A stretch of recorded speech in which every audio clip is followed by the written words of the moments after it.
Olá, hoje é sábado, 23 de março. E o Conexão TV Unicinos está no ar. Na véspera do Dia Mundial de Combate à Tuberculose, vamos falar sobre as causas, os sintomas e as formas de prevenção da doença. Você confere também as dicas da agenda cultural com promoção de ingressos para o cinema. E ainda, relembre o que foi destaque no Conexão desta semana, além, é claro, da previsão do tempo para este domingo em todo o estado. O Conexão TV Unicinos está começando. Fique com a gente!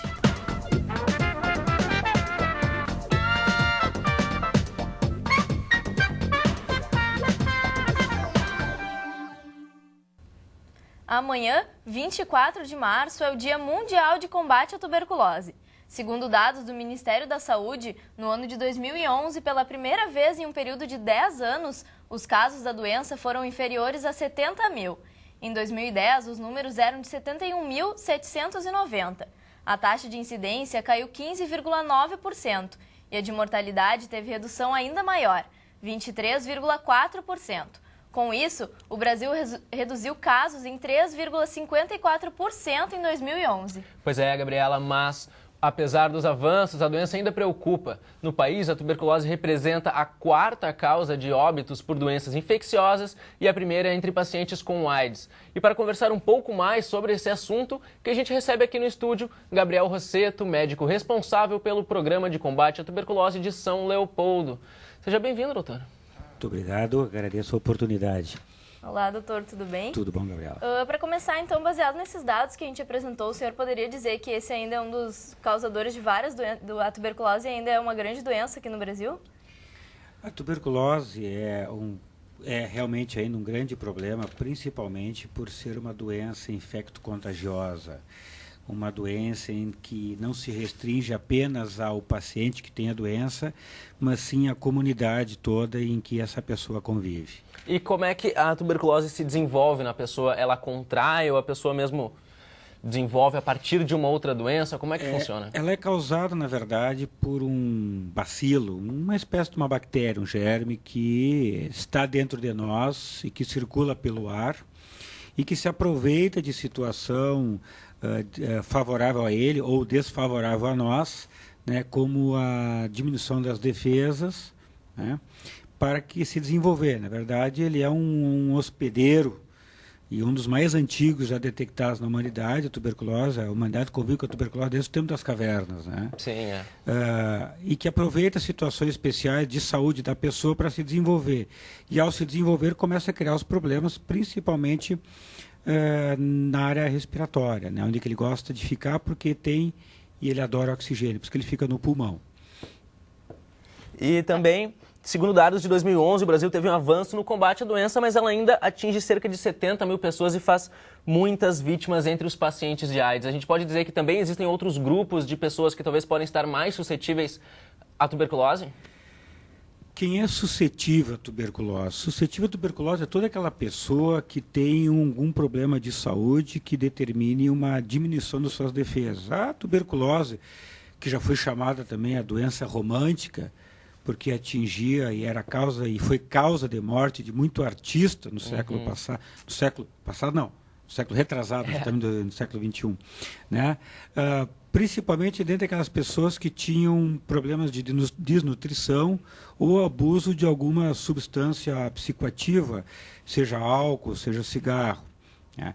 Então, esse é o grupo mais suscetível. Obviamente que nós estamos falando em diminuição de defesas do corpo, defesas orgânicas contra essas infecções. E se tu computares aí a doença HIV/AIDS, que por si só ataca especificamente o sistema de defesa, o sistema imunológico das pessoas, ela acaba fazendo com que aumente a chance dessas pessoas terem a tuberculose.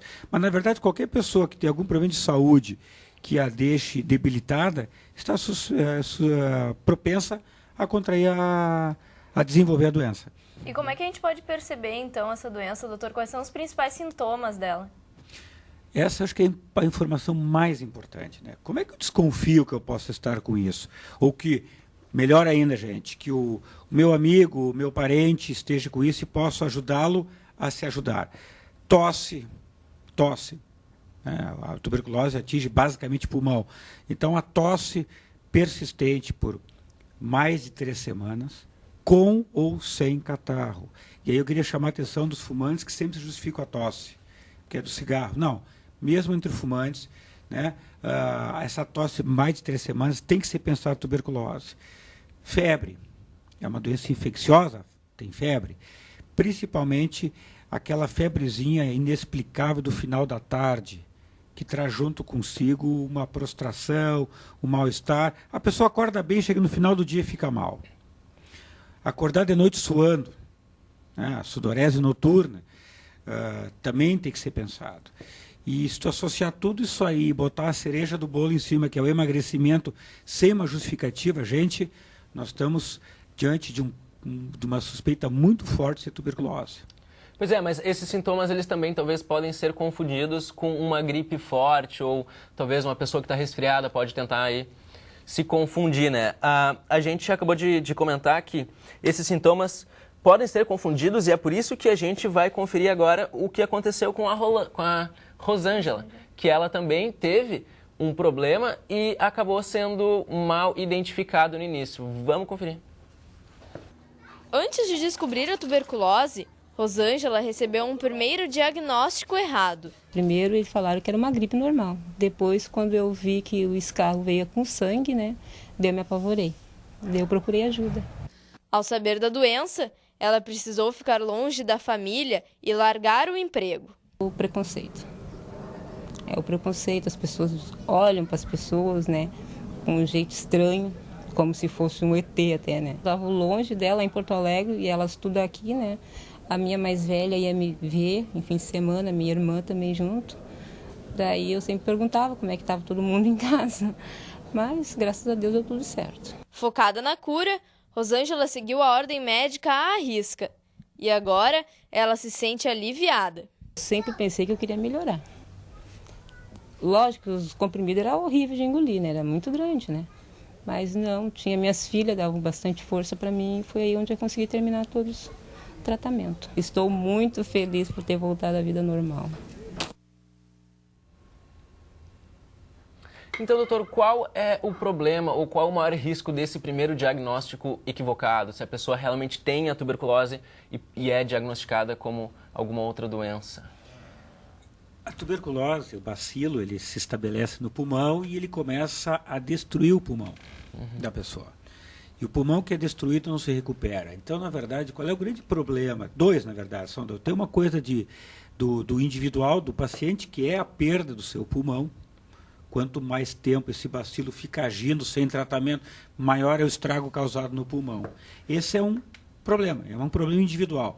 Mas tem um problema também para a coletividade, tem um problema também para a comunidade, ou aqueles que convivem com ele. Quanto mais tempo essa pessoa postergar o tratamento, mais chance ela vai ter de contaminar pessoas no seu redor. E a Rosângela também comentou na reportagem sobre a questão do preconceito, né, doutora? O senhor acha que isso realmente existe? Preconceito contra a pessoa doente existe, contra qualquer tipo de doença. Obviamente que as infecto-contagiosas, que é o caso da tuberculose, pelo medo de se, entre aspas, pegar a doença, faz com que as pessoas se afastem. E isso realmente é causado pela falta de informação. Agora, se tu pegar a tuberculose, que é uma doença associada a uma vida desregrada, então, obviamente, que fica mais fácil as pessoas olharem para alguém que tem uma tuberculose, como não a questão da tuberculose, mas talvez o preconceito esteja no fato de que tu enxergar aquela pessoa e pensar em tudo aquilo dos teus preconceitos que tu tem. A tuberculose é o cara que está na gandaia, é o cara que bebe, é o cara que fuma, é o usuário de droga, é não sei o quê. Talvez seja essa a explicação. Mas, obviamente, deixar bem claro que em nenhum momento, ainda que esse tipo de comportamento facilite, qualquer pessoa pode ter a tuberculose. E também a gente sabe que a tuberculose tem cura, então. E como é que funciona esse tratamento? E por que também é tão importante que o paciente faça esse tratamento até o fim para certificar que ele realmente venceu essa doença? E esse tratamento ele tem um período de um determinado tempo também, né? Explica um pouco para a gente como é que isso funciona. Exatamente. A tuberculose, então, ela tem um tratamento definido do ponto de vista de drogas que vai se utilizar, as drogas adequadas, na dose certa e no tempo certo, como qualquer doença. Essa doença, ela tem início, tem fim, né? E costuma durar em torno de 6 meses o tratamento. Quer dizer, a pessoa que faz o tratamento de maneira correta, em 6 meses a chance dela ter alta curada é praticamente 100%. Por que se tratar de maneira adequada, ou seja, tomar os remédios todos os dias? O remédio é ruim, mais ou menos. A maioria das pessoas não refere assim, não faz esse comentário que o remédio é horroroso. É um remédio que está te ajudando e vai te salvar. Essa é a primeira coisa que tem que ser pensada. Segundo lugar, não podemos esquecer que nós estamos combatendo um bicho vivo, que é o bacilo. E como todo bicho vivo, ele aprende a se defender. Então, o tratamento inadequado faz com que esse bicho, esse bacilo, no caso, vamos dizer assim, estou falando bicho de modo genérico, ele aprenda a se defender da droga e essa droga pare de funcionar. Como qualquer doença infecciosa. O tratamento tem que ser adequado, correto, 6 meses, durante 6 meses, diariamente, o uso de medicação, que são 3 ou 4 comprimidos, dependendo do peso do paciente, e realmente esse paciente vai ter cura. E como é que a gente pode se prevenir, então, dessa tuberculose, doutor? A prevenção de qualquer doença infecto-contagiosa passa por tentar evitar os seus métodos de contágio, né? Ora, a tuberculose se contagia pelo ar, pela tosse. Aí fica difícil, né, tu te prevenir disso. Mas o município de São Leopoldo ele também faz ações de prevenção e de conscientização, né? Quer dizer, exatamente. É difícil, tu tá no ônibus indo para Porto Alegre, tem um cara tossindo dentro do ônibus, tu vai ficar 3 horas exposto àquela tosse. Como é que eu faço para me prevenir? Abro a janela e boto a cara para fora? Não. O que tem que ser feito, na verdade? O trabalho de prevenção da doença se baseando em diagnosticar o caso e tratar. Ora, a pessoa que se trata, ela para de passar adiante a doença. Então, esse é o método de prevenção. Quando a gente faz a campanha, está tossindo há mais de 3 semanas, vai no posto de saúde mais próximo da sua casa, não precisa consulta médica, não precisa acordar cedo para tirar ficha, não precisa pedir do médico. Tu vai direto no posto, estou com tosse, me dá o potinho para juntar o catarro que eu quero ver que eu tenho. Isso é prevenção. E o trabalho que se faz nessa cidade, se faz no Brasil, o programa é nacional, não é um programa municipal, a gente vai simplesmente implementando o programa nacional, exatamente se baseia no fato da detecção do caso de maneira precoce. Precoce no sentido que tu consiga tratar essa pessoa de uma vez e evitar um estrago, uma sequela, e também, quanto mais cedo ele se tratar, menos chance ele vai ter de passar adiante essa doença. Maravilha, doutor. Muito obrigado pelas tuas informações. E lembrando também de que quem precisar auxílio dessa doença pode buscar auxílio pelo contato da Secretaria Municipal de Saúde de São Leopoldo pelo telefone 3575-4321. Obrigada, então, doutor, pela presença e pelas informações. Eu agradeço a oportunidade da divulgação. A seguir, veja as dicas da agenda cultural para você aproveitar os próximos dias aqui pela região. E não esqueça que também tem a promoção de ingressos para o cinema. É um instante só. Não saia daí.